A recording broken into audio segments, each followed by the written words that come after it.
আসসালামু আলাইকুম এভরিওয়ান। আজ আমাদের ওয়েব ডিজাইন এবং ডেভেলপমেন্টের 18 নম্বর ক্লাস এবং আমরা আমাদের টপিক সিএসএস। তো আমরা আমাদের যেটা ভিজুয়াল কোড স্টুডিও আছে সেটাকে ওপেন করি এবং আমরা আমাদের ক্লাসকে শুরু করি। আর যারা আমার ক্লাস আজকে নতুন দেখছেন বা প্রথম দেখছেন, তারা যদি HTML CSS ব্যাপারে আগ্রহী হন তাহলে প্রথম দিক থেকে ভিডিওগুলো দেখে আসবেন। আমি চেষ্টা করেছি সুন্দরভাবে এবং সহজভাবে বোঝানোর জন্য। আশা করি আপনাদের খুব উপকার হবে। তো আমরা আজকে সিএসএস এর আরো কিছু নতুন ট্যাগ শিখব এবং সেগুলো কিভাবে স্টাইল সিএসএস এ নিয়ে কিভাবে কাজ করতে হয় সেগুলো দেখব। ঠিক আছে? তো প্রথমে আমরা একটা এখানে লিখে নিই। আজকে আমরা অ্যাকচুয়ালি যে জিনিসটা শিখবো সেটা হলো যে আমরা এর আগেও শিখেছিলাম যেটা ইউএল ট্যাগ এবং এলআই ট্যাগ, যেটা আমরা এটা আগে শিখেছিলাম। আজকে আমরা পারফেক্টলি এটাকে সিএসএস এর মাধ্যমে কিভাবে সুন্দর করে সাজানো যায় এবং ই করা যায় সেটাই দেখব। তাহলে ইউএল ট্যাগ বা এলআই, ইউএল ট্যাগ এবং এলআই ট্যাগ বা ওএল ট্যাগ যেটা আছে, আশা করি আপনাদের সবার মনে আছে যে আমি কিভাবে করেছিলাম। তারপর আমি আবারও ওটাকে করছি। তো এটার জন্য প্রথমে আমাদেরকে কি করতে হবে, একটা ইউএল ট্যাগ নিয়ে নিতে হবে। তো এই ইউএল ট্যাগ আমি নিয়ে নিলাম। আচ্ছা, এরপরে আমাকে কিছু এলআই ট্যাগ নিতে হবে। তো ভিতরে আমি এলআই নিব, এলআই নিলাম। মনে করেন 5টা বা 6টা আমি এলআই ট্যাগ নিয়ে নিচ্ছি এখানে। ওকে, আচ্ছা, ঠিক আছে। এখন আমি এর মধ্যে, আপনারা সাধারণত খেয়াল করে থাকবেন যে আমরা যখন কোনো ওয়েবসাইটে ঢুকি প্রথমে, তো উপরে একটা বারের মতো থাকে, মেনু বার থাকে এবং সেখানে লেখা থাকে home, about us, services, portfolio, contact, product এবং বিভিন্ন ওয়েবসাইটে বিভিন্ন রকমের থাকে। তো মোটামুটি এই ধরনের থাকে আর কি। তো আমরা আজকে ঠিক ওই ধরনেরই একটা কিছু বানানোর চেষ্টা করব, একটা ডিজাইন দেওয়ার চেষ্টা করব। তো আসুন শুরু করা যাক। তাহলে প্রথমে যদি আমাদেরকে এটা করতে হলে আমাদের এলআইতে প্রথমে আজ মনে করেন আমরা নিলাম হোম, হোম নিলাম। আচ্ছা, এরপরে মনে করেন নিলাম অ্যাবাউট আস।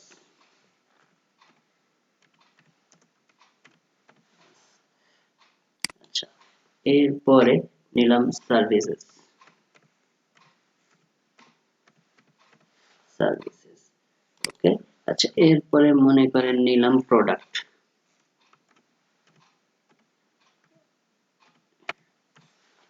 প্রোডাক্ট। আচ্ছা, এরপরে মনে করেন নিলাম পোর্টফোলিও।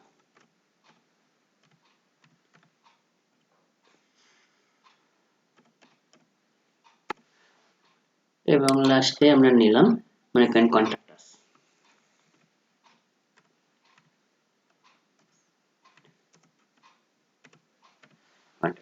আচ্ছা, তো আমরা এটা নিয়ে ফেললাম। এখন আমরা যদি আমাদের লাইভ, যেটা আমাদের ওয়েবসাইটের লাইভ সার্ভার আছে, সেটাতে আমরা যাই এবং ওপেন করে দেখি আমাদের এখানে কি দাঁড়ায়।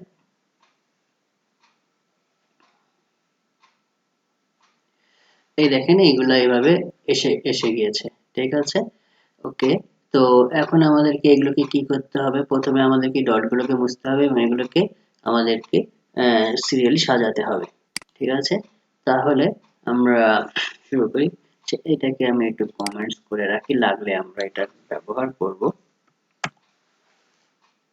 ওকে, আচ্ছা। তো এখন প্রথমে যদি আমাদেরকে করতে হয় তাহলে প্রথমে আমাকে এখানে ইউএল কে কল করতে হবে। তাহলে আমি এখানে একটা ক্লাস কল করলাম, মনে করেন ক্লাস না, সেটার নাম আমরা মনে করেন আমরা একটা মেনু রাখলাম। ওকে, তো আমরা মেনু রাখলাম। এখন আমরা কি করব, আমরা সিএসএস style.css পেজে যাব। ঠিক আছে? আচ্ছা, তো আমরা style.css পেজে গেলাম। যাওয়ার পরে আমরা এখানে আপনারা জানেন যে যদি আমরা কোনো ডাইরেক্ট ট্যাগ কে কল করি তাহলে আমাদের হ্যাশ বা ডট দিতে হয় না যে কোনো প্রপার্টিকে আনার জন্য। কিন্তু যদি আমরা ভিতরে ক্লাস কল করে অথবা আইডি কল করে সেইটাকে আনি, তাহলে আমাদের সেক্ষেত্রে যেহেতু আমি ক্লাস কল করেছি আমাদেরকে ডট আনতে হবে। তো আমি ডট দিলাম এবং এরপরে আমরা কি লিখেছিলাম, মেনু কল কি করেছিলাম, আচ্ছা মেনু লিখলাম। এরপরে আমাদেরকে কি করতে হবে, সেটা হলো গিয়ে আমাদেরকে একটা কার্লি ব্র্যাকেটস দিতে হবে, দিলাম। আচ্ছা হয়ে গেল। এখন মনে করেন আমরা কি করব, প্রথমে আমাদের যে কাজটা বাকি আছে সেটা হলো গিয়ে আহ, আমরা আমরা এখানে দুটো জিনিস শিখব আস্তে আস্তে। এবং আচ্ছা আমি এখানে আরেকটু কাজ করে দেই, একটা কাজ করি, সেটা হলো আমরা মেনু লিখলাম। মেনু লেখার পরে আমি আপনাদের এখানে, আচ্ছা আমাদের এখানে একটা কাজ করতে হবে, সেটা হলো যেহেতু আমরা এল এর ভিতরে মেনুকে কল করতেছি, তো সেহেতু আমাদের মেনু এবং এলআই দুইটাকেই এখানে লিখে নিতে হবে। ওকে, তাহলে আমি এখন এখানে একটা কাজ করি, যেহেতু আমাদেরকে প্রথমে ডট গুলো উঠাইতে হবে, তাহলে আমরা ওখানে কি লিখবো, আমরা লিখবো এখানে হলো গিয়ে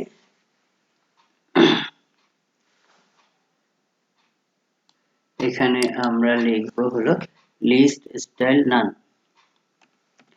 আমরা লিস্ট স্টাইল দিব, এভাবে এসে যাবে এবং এখানে আমরা কি করব, নান লিখব, নান লিখব। ওকে, আচ্ছা আমরা একটু একটা কাজ করি, আমরা এটাকে একটু সুবিধাভাবে দেখার জন্য এই দেখেন আমরা যখনই লিস্ট স্টাইল নান লিখলাম আমাদের এটা এভাবে চলে গেল, দাগগুলা চলে গিয়েছে। আচ্ছা, তো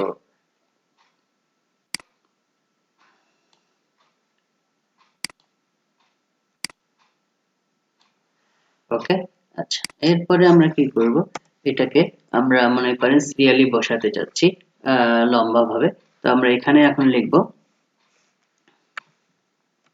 ডিসপ্লে, ডিসপ্লে দিব, ডিসপ্লে দিয়ে দিব ইনলাইন,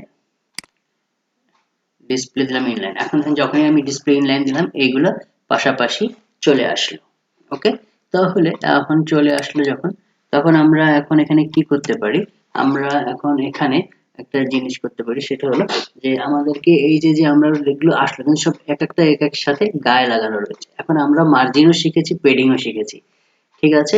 তাহলে আমরা এখন একটু এখানে দিয়ে দেখি যে আমাদের এখানে কোন মানটা কাজ করছে আর কোন মানটা কাজ করে না।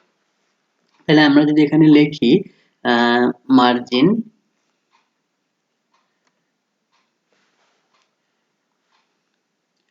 আমরা মার্জিন লিখলাম, মার্জিন লেখার পরে মনে করেন আমরা লিখলাম এখানে 50 px।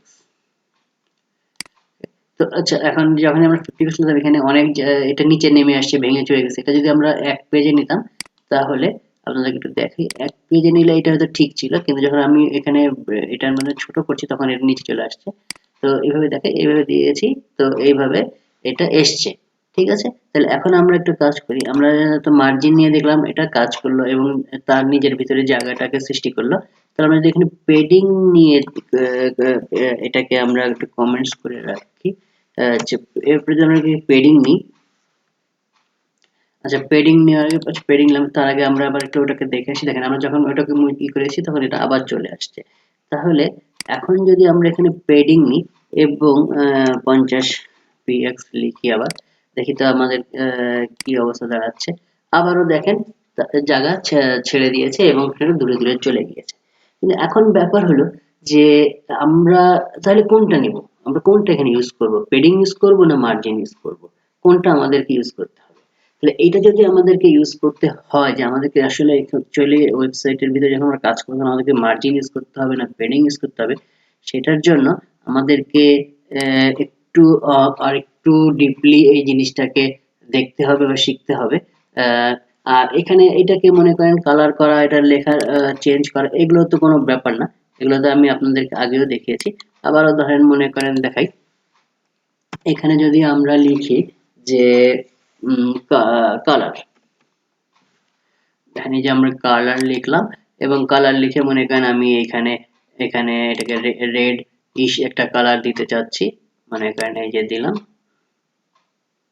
এই দেখেন কালার রেড হয়ে গেছে। তো আমরা এই কালারও চেঞ্জ করতে পারছি, কিন্তু আমাদের অ্যাকচুয়ালি এখন যেটা জানতে হবে সেটা হলো গিয়ে যে আমি পেডিং দিলেও আমার কাজ করছে, আমার মার্জিন দিলেও কাজ করছে।